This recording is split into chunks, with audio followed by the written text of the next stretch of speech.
Welcome, ladies and gentlemen, boys and girls in that weird gray area. In today's episode, we're going to be talking about spring break.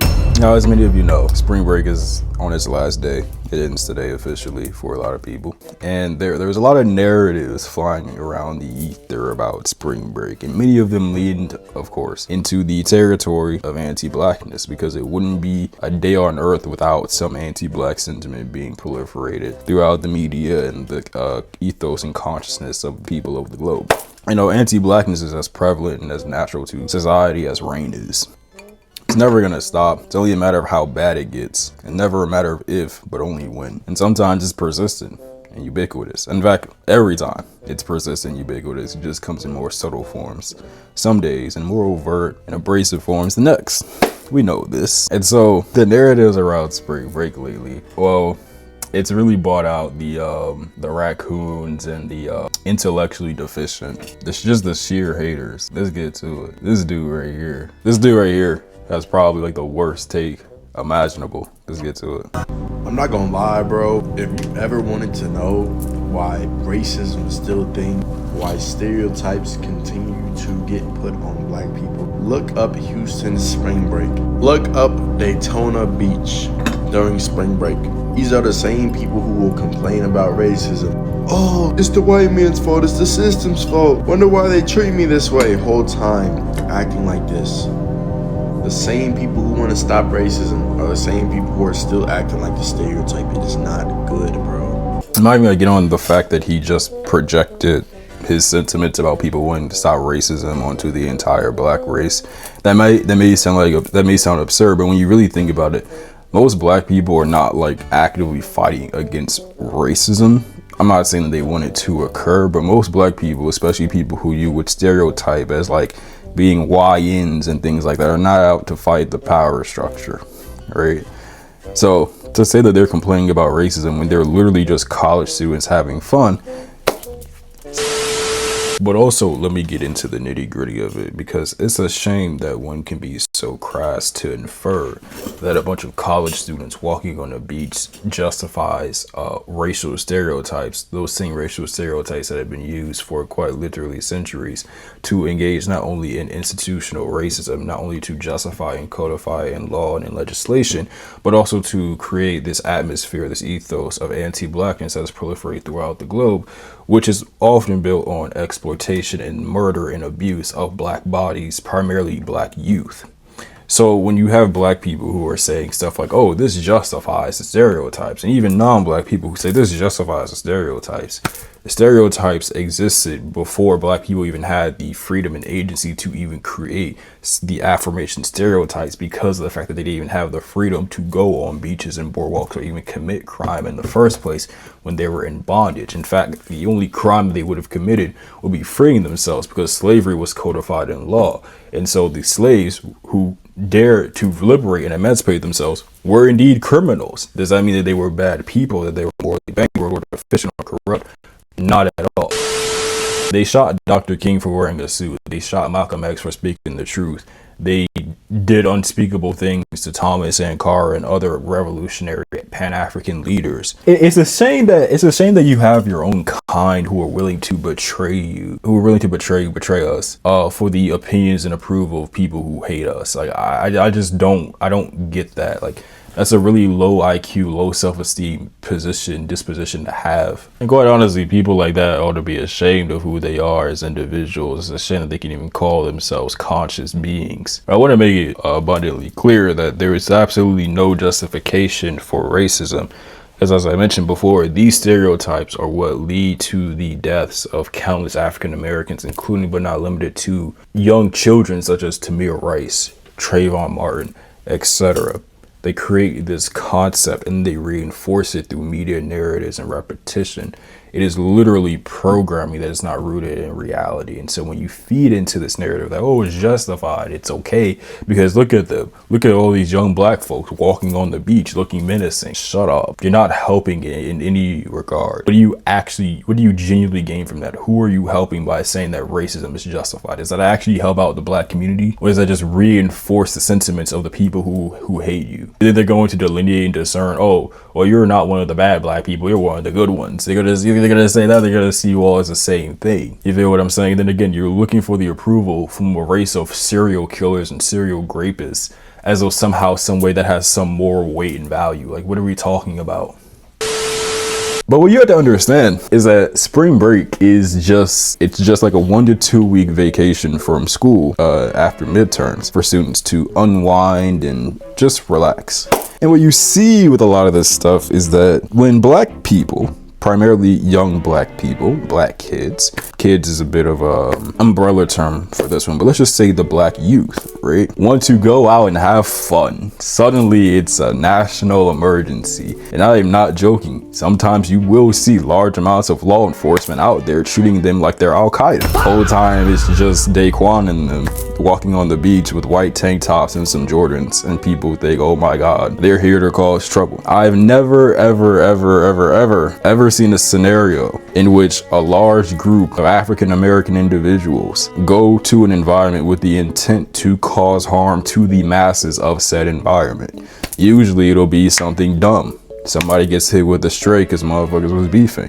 Now let me be very clear and transparent on my personal feelings on this matter, right? I am someone who used to love partying. Spring break, all of that shit was like my forte. Have I ever gone to like a Houston or Miami spring break? No. And I've thought about going, I thought about going to this one in Houston this year, but I didn't go because over like the last 3-4 years, I wanted to stay away from what some people would call like low vibrational activities. I'm not really a club guy. I'm not like a big party gathering guy, unless you guys want to go dance and have fun and actually party. What I noticed, this is my personal opinion, not trying to be anti-black, with a lot of black parties, a lot of black spaces, especially within the mainstream of the black community, you go to like the clubs and the beaches and they're just standing there like bobbing their head, listening to Lil Baby say the same shit he's been saying since 2020.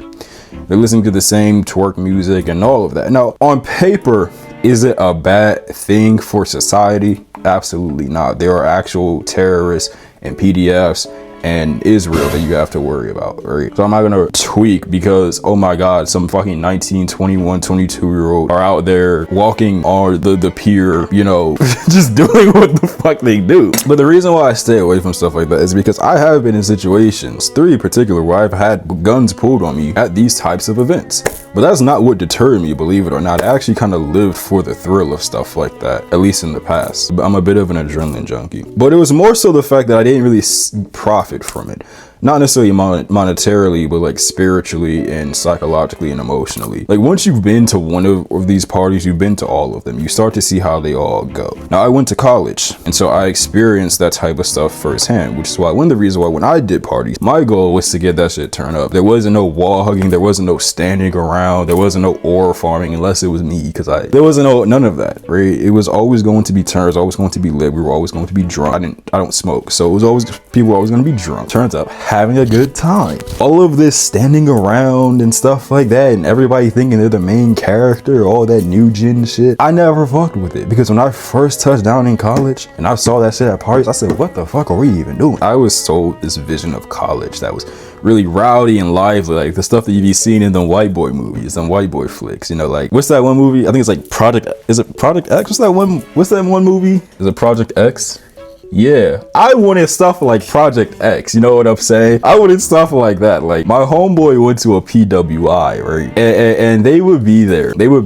And he was wild as hell, right? One of my old homeboys. I would tell him about the stuff that happened at my party, right? And he would tell me about the stuff that happened at his party, because he started hosting parties after I started hosting them. And he told me that he like was snorting like ketamine off of a white girl's ass at his parties. Like that's the type of shit that I want. Like it's just wild. It's just fun. Like there were other PWIs in the area where my school was, where the white people parties were more lit because they weren't just standing around bobbing their head and shit like that. Like they were actually getting active. Now this is where you get to the distinction between like black parties and white parties. I think in general, on average, and I'm not a race trader, I'm just being honest, I think you will probably have more fun at the white parties. The reason why I say this, when I put on Party at the USA by Miley Cyrus, when I put on Katy Perry, when I put on Big Time Rush and what's that other shorty name? Jesse J. When I put on them white people at my parties, people got turned up. Like, people love that type of music because it's like good vibes, good party music. Even recently, I started listening to a lot of like artists who are like in the more rock / alternative scene, irrespective of race. But just because I didn't like, rap to me has been really, again, as people say, low vibrational. Now I'm not going to get into like the literal definition, but just colloquially, it's really caused a lot of like anxiety for me. It's caused like a lot of depressive symptoms, and it's just made me more like sluggish and more disenchanted with life. But when I started switching up genre, because sometimes I do like a rap detox where I just listen to other stuff, I just feel more lively. I feel more jovial. You know what I'm saying? Gets me more like, I listen to that white girl music while I'm driving. You will see me in the car listening to Jesse J Domino and all that shit, listening to It's a Party in the USA, all that shit. Like, you will see me doing that. So I think in general, like, you'll have more fun at the white party. The problem with that as a black person is that if you go to the black parties, right, most of the time nothing's going to happen despite what people say. Somebody may look at you strange. As long as you don't really trip about it. Like me, I used to throw I used to throw Henny bottles at people when they would look at me sideways, but that was because I had a lot going on, biochemically speaking, because I was also like low-key on medication. Anyway, and so I used to like tweak when somebody look at me the wrong way, especially when I was off that Hennessy. In general, the most you have to worry about at like a black party is like potentially getting shot if you're either in the crossfire or you don't use discernment. Like, you would never see me like go to the heart of the inner city to attend a house party with all of my jewelry on. It's not gonna happen. Like, that's just stupid as hell. So I go to like the more moderate, middle class, college like stuff that I'm familiar with, right? With the white parties, you'll have more fun, but you run the risk of being raped or chopped up with nobody able to locate your body for the next 5 years while the killer goes off to become a hedge fund manager. And so personally, I like my odds, or you like get in like proximity to like a white girl who's like drunk as hell, and now you're dealing with false allegations and you have to,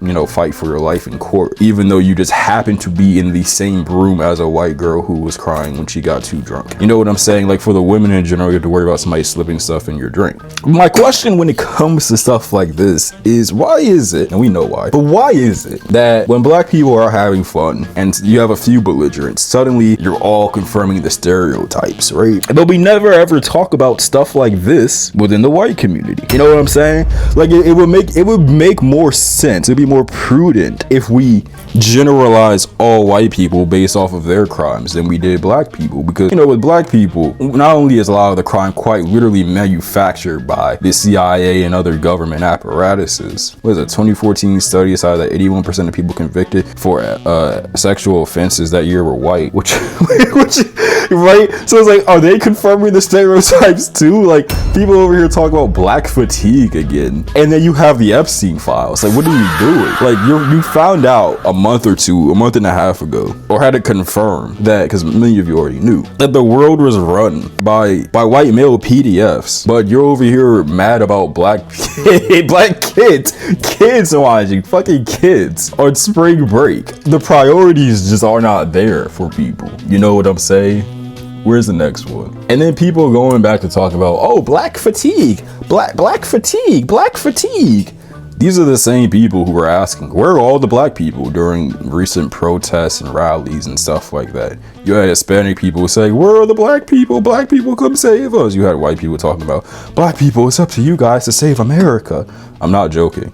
For all the black Americans saying ICE isn't our problem, you do realize that they're kidnapping black Americans too. Black people hold this energy. They hold the frequency, the vibration, the frequency of the beginning. They hold this in their DNA, in their coding. This is where we come from. So yes, they are going to save America and they are going to save the world, because we are returning back to the beginning, to the remembering, to the ancient energy, to the energy of Africa, to the authentic truth that Mother... Now you're back to black fatigue because you saw some black kids walking on a beach.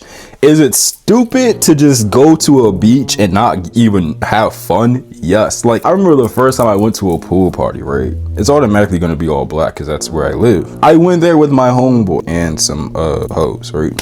I'm wearing like a regular fit. I have no intention of swimming. I don't know the pool, so I just didn't intend to swim. But I'm going there and I'm thinking like, oh, okay, we're gonna go have some fun, right? We did have fun, but when you look at the pool, there was nobody in it. And when I say there was nobody, I don't mean like there was like 1 to 2 people. I mean, there was not a single soul in that pool. Like there was like more people rapping. I'm not even joking. Like there was like a little booth where like motherfuckers was rapping and like freestyling. There were more people rapping than swimming. So that's the thing, like this isn't like a major critique about black culture where, oh my god, I'm condemning black people. It's just like a thing that I want to know. Why do we throw pool parties and not go into the pool? Serious question. Like this is like no anti-blackness. I told I said I was about to go jump in that pool my damn self in a fucking t-shirt and some Air Forces. I did not care. I was also a little drunk. Let's look at this clip right here.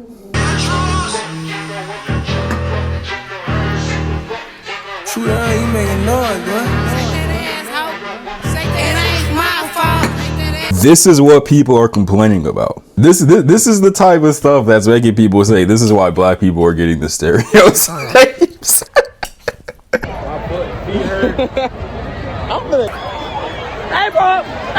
And so I think this was the moment where there was like alleged to be a shooting.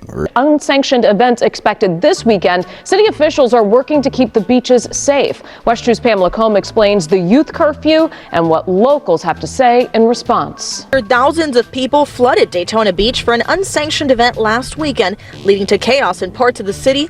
Leaders voted to take action. See, they only do this when there's Negroes involved. Like, you have like the city of Daytona passing legislation because some black kids were on a beach. But then, like, you have like, but were they doing this in 2007 when you had white boys there? like look, how to survive spring break, right? You have NBC News sanctioning this stuff, right? Spring break starts in early March, blah, blah, blah, blah, blah. Students pile, blah, blah, blah, blah, blah, right? It's all cool. It's all fun and games. If these people were black, they would be on the news, people talking about black fatigue. And yes, this article was written in 2007 by Harriet Vasquez. I wonder what religion she is. The rhetoric here isn't abrasive at all. It's actually pretty chill. It's pretty tame. You know, it's like, hey, just be safe and go enjoy yourself, right? Go make stories. Here they're talking about passing spring break legislation and shit like that. Like, I think that's pretty awesome. I think we definitely need that. That should actually be in place all the time. Starting Friday and for the next 7 days, all minors will have to be at home by 8 p.m. until 5 a.m. the following morning. Here's on how to get the crowds under control, from placing an age limit on Airbnbs to requiring mandatory security guards at bars. But he says it's up to the city commission to decide how strict they want to be, giving examples of what other cities are doing during spring break. So Miami Beach just flat out said, you are not welcome at all. We don't want you here. Everything's shut down. Panama City Beach is looking at managing it, but zero tolerance. The city's hoping this curfew helps reduce the crowds. All agencies are still preparing, including beach safety, because the massive crowds increase the number of calls that come in. See, this is the type of colorblind racism that I'm talking about. Like, they're only doing this because there's Negroes. Let me check the comment section. I believe not long ago, a cruise ship had a similar problem like this. I know they're talking about that big brawl that happened like in 2019, 2020, something like this. This is why we can't have nice things. No stereotypes were harmed during the making of this video. I noticed that none of them were actually swimming. Haha. If only there was a see, like, literally, that's what I was like. This has nothing to do with the law, with safety. It's literally all about race. It always is. We're trying to have a good time and we can't because there's fighting on the beach, there's drinking, there's drugging, there's. But if you notice when it comes to stuff like this is a pattern since people want to talk about it. We have more black people supposedly calling out the actions of other black people for some teenagers and early 20-somethings going on spring break than we do white people calling out other white people for the Epstein files. At least not an equitable degree of efficacy with how they're calling each other out. Like, were there white people talking about the Epstein files? Of course, I'm not gonna deny that. But like, they're not coming out in droves. You know what I'm saying? Like, you see more MAGA people, of course MAGA, but more white people, more MAGA people, more Republicans, conservatives, right-leaning people, especially right-leaning white people, calling out teenagers and young adults for having fun at spring break. And then you do see them calling out literal terrorists who are running their countries and government. As a white person who was 20 minutes from Daytona Beach, I got a few things to say about all these spring breakers. First and foremost, that water's freezing cold. All right, I was there last weekend. We have had 3 weeks of 30-degree weather. That water will give you hypothermia. That's why nobody was getting in it, okay? Well, see, that makes a lot of sense then. Nobody's gonna be in the water if you're gonna die. Second is the comment section under all these videos. Like, you guys are just racist, all right? Because like, if you it is understandable because I have been the only white person in certain spaces sometimes. And like, yeah, is there an overall vibe of like, hey, we should all just be really aware of our surroundings? Yes. But if you're in Florida, you should just naturally already be like that, personally, because it's Florida. And everybody I came into contact with, like I was with my kid having a beach day. I was there the day that everybody was like running from their lives. It wasn't that bad. People were super respectful. Everybody was nice. Everybody was just there to have a good time. Like, it's fucking spring break. And like, also, I think what you're forgetting is like, these are 19, 20, 21, 22-year-old kids, because I don't think I was a fucking adult at 20, 21 years old. So like, next time you want to make a comment, just like think a little bit. Am I racist? Or am I actually saying something of value? And see, the people who watch this, the racist people who watch this will say it's not racism, it's pattern recognition. And yet they don't recognize the underlying patterns behind the black criminality which they're alluding to, you know. If you were so good at pattern recognition, you would be able to recognize that crime doesn't just organically happen, it's a product of social strain. And who has been more afflicted with social strain in the country than anybody else? Black people. Why? Because of the color of their skin. Like, black people are, I've brought this up before, 7.5 times more likely to be arrested for a crime that they didn't commit. I've heard people argue, and this is cyclical reasoning, that, oh, well, because black people commit so much crime, that justifies racial profiling. But the racial profiling and the high rates of arrest are quite literally the product, not of black people committing more crime, but of racial profiling, because they are deliberately looking for black people to funnel into the prison industrial complex. For what reason? One, because of overt racism and hatred. But then there's also the economic reason, where I believe states were being granted some degree of subsidies or privileges or grants, whatever the case may be, by the state for how many prisoners they could round up. So for the more beds they could fill within a prison, the more money these corporations, such as, what was that one corporation? Core Civic, such as like Core Civic, would receive from certain states. And so there's quite literally a financial incentive, or the bare minimum there was for decades, to incarcerate more black people. I read a whole research paper on this, right? I could get into all like the nuances of it, such as how they were charging their inmates for phone calls. A lot of inmates couldn't pay those phone calls, or their failure to pay those phone calls were treated as criminal acts, and so that increased the time of their sentencing. Stuff like that. There are all these things that you had to factor into it. In general, the ethos of America requires a persistent slave class, and so the U.S. would do anything to preserve that slave class. So what they do, after emancipation, you had black codes, you had sharecropping, you had convict leasing, right? The prison industrial complex is a derivative or continuation of that. So they don't look at the underlying factors, yet they say that they're good at pattern recognition, which you have to realize. And this isn't a PSA for white people to recognize their own racism. I am only talking to and trying to educate black people, primarily young black people or ignorant black people who do not know how this shit works. It's not about what you do, it's about who you are. That is what it comes down to. It's about what you are. Not what you do, but what you are. Because you are black, you were blessed with melanin, they hate you for that. And they will do anything it takes, not to justify their hatred, because they already feel justified because they're an entitled lot of people, but to make you feel as though their sentiments towards you are justified. What you have to understand is that they don't have to manufacture or justify consent or justify merit or rationale behind their malefactions. Why would they do that when they have all of the power and they can essentially, as a people, act unilaterally, because that's what they've always done? What they're doing is it's a huge psyop. They are trying to convince you that this is deserved, to create a sense of learned helplessness. That way you accept your fate and don't fight back. It is quite literally social conditioning, psychosocial conditioning, to not only create a permanent slave class for economic reasons, but there's also a more spiritual reason, where they have an innate hatred of us as a people. The reason why I know this is because it keeps on happening. Results or manifestations resonate with intention, or design, right? And so if you see that the same thing keeps reoccurring, that means that there's a degree of intention behind that pattern, whether it's emotional, cognitive, rational, logical, whatever the case may be. And so the manifest function of these systems isn't just economic, it's racial, because the economic system stems from that racism. The classism that a lot of leftists like to pretend is the most salient issue, where people say it's not race, it's class. That class derives from the racial strife that they have inflicted upon black people for quite literally almost 500 years, possibly even sooner, depending on how you look at it. If you want to go all the way back to Arab colonization in 639 AD and how Europeans adopted that and things like that, it's all the same thing. You know, you can't ignore the two. You can't bifurcate the race from the class. You can't bifurcate economics from social issues, from racial issues. You can't do that. It doesn't make any sense. Things don't exist in a vacuum. They have a source. You need to acknowledge that source. If you ever hope to get to ever reach a conclusion, or to ever realize the true purpose of a system, the true manifest function of a system. And so when you have leftists, black, white, yellow, purple, green, whatever race, and they start talking about, bro, it's all class related. It's about us versus the bourgeoisie. Shut up. Who are the bourgeoisie? What race is overrepresented in the bourgeoisie? If you thought it was just class issue, you would probably see an equal or equitable amount of black people represented within the upper class, the upper echelon of society, at least from an economic standpoint. But you don't. You see that's always overrepresented by white people. They always hold the power, regardless of religion. You can say they're Christian, they're Jewish, whatever.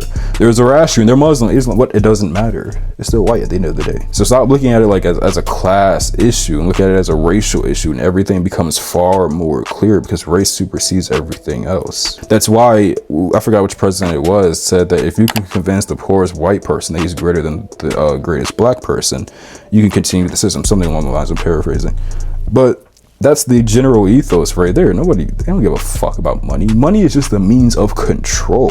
What they care the most about is power and control. If one day the US dollar stopped being effectual, they would just pivot to something else, because it's not about money.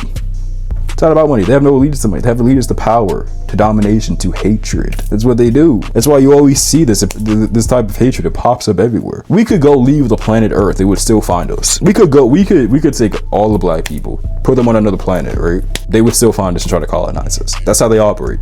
We have a natural predator. We had to acknowledge that shit, you know? Now, does every single white person have like a bloodlust to go out and just dominate and destroy black civilization? Of course not. But is there some innate quality within the ethos of white people of which they all sort of acquiesce to this hive mind, where eventually all of them somehow, some way contribute to the degradation of the black race, either through overt exploitation and extraction, or through enabling via their silence or capitulation? 100%. 100%. That's why you have to be very ward of them, whether they're in a large group of hundreds of thousands to millions, or even just down to the single individual. And I'm not saying go out there and be like, yeah, bro, fuck all white people, let's go kill white people. It's not like that. It's about being mindful, cautious, cognizant of your environment, racially cognizant of what you're dealing with. But anyway, I didn't monologue for a lot.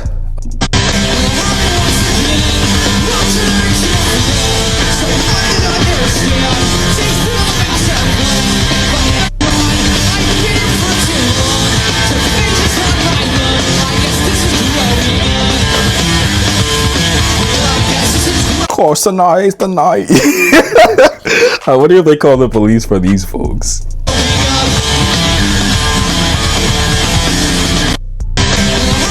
No, they just kids having fun. Nobody wants to talk about like how they do all that St. Patrick's Day shit. Have you ever seen like a St. Patrick's Day celebration? You ever even see that shit? They like vandalize a whole hood. It is St. Patrick's Day, and here in Scranton, that is a huge. This app isn't healthy for me. Let me log off. Anyway, did I go on Twitter about this shit? I was about to say X. I'll be fucking damn. Houston spring break stats are insane. Chlamydia, gonorrhea.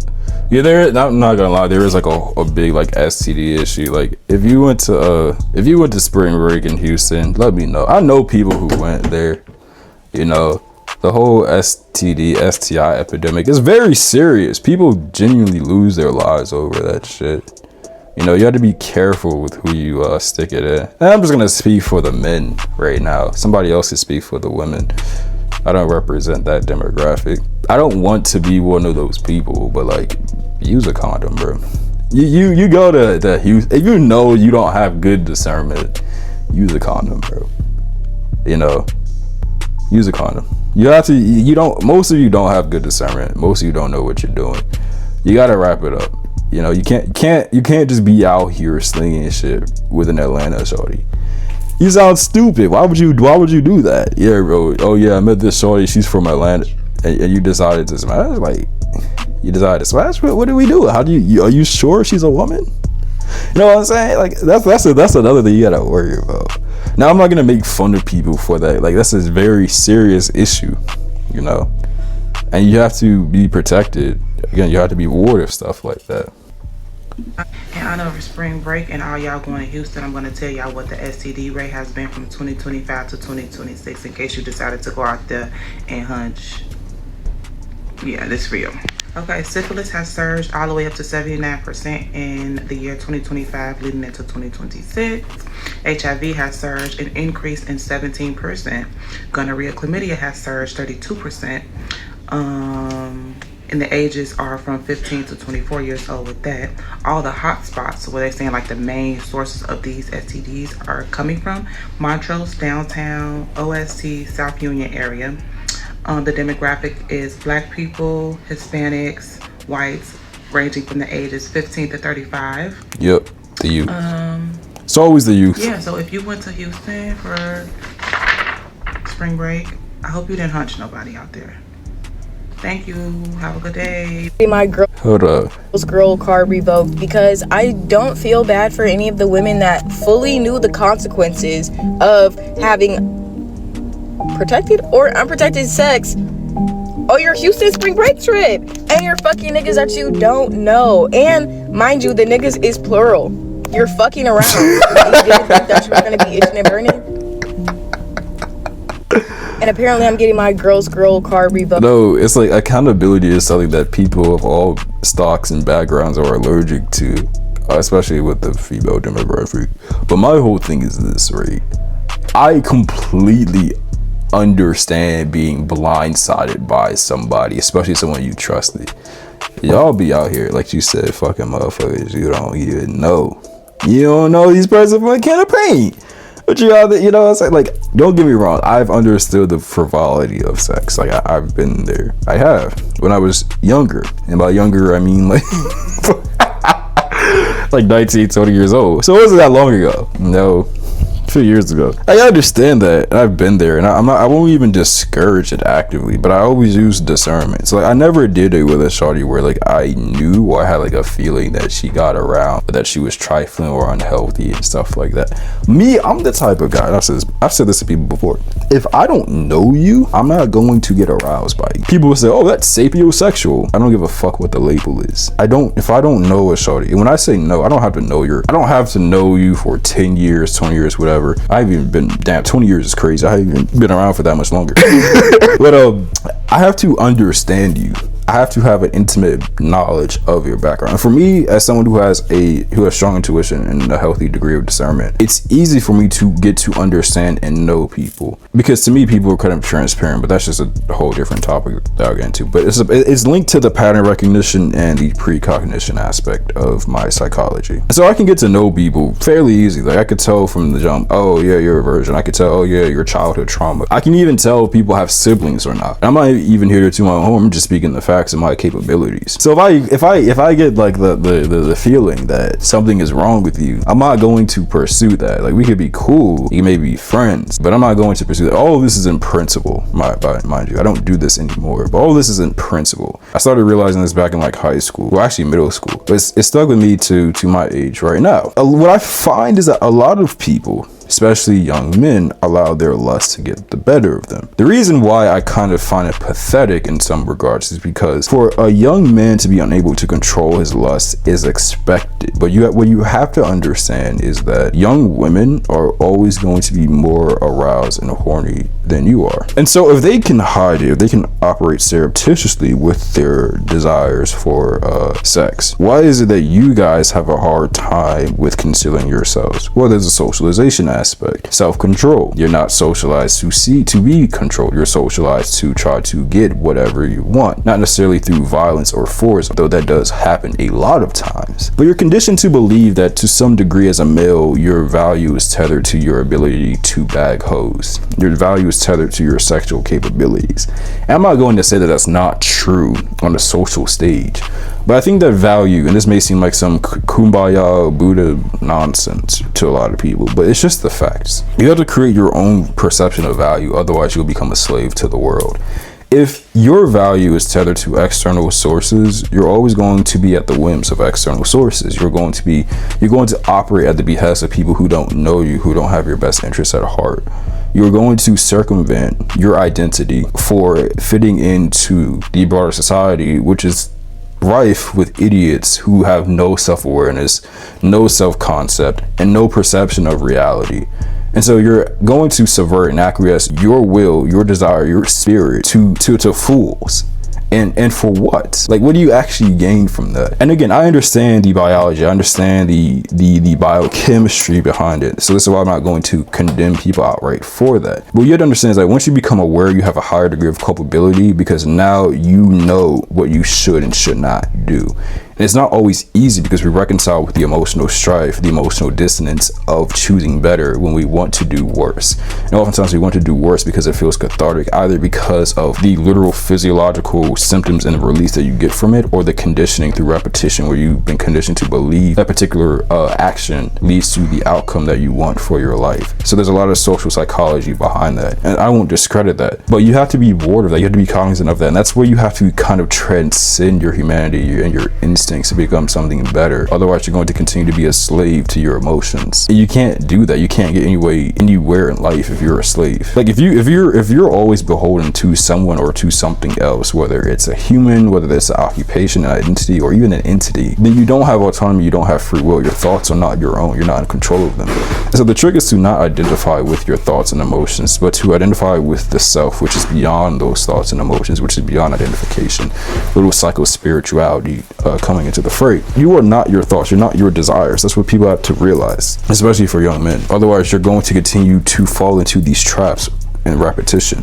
This is why you see people doing the same stuff at 35 that they were doing when they were 15. You see people doing the same stuff at 35 that they were doing when they were 24, 25. You have to learn, you have to evolve from your circumstances. Otherwise, what good are you? And like, how can you call yourself a sentient being if you're doing the exact same things, falling into the exact the same patterns in repetition? It makes no sense.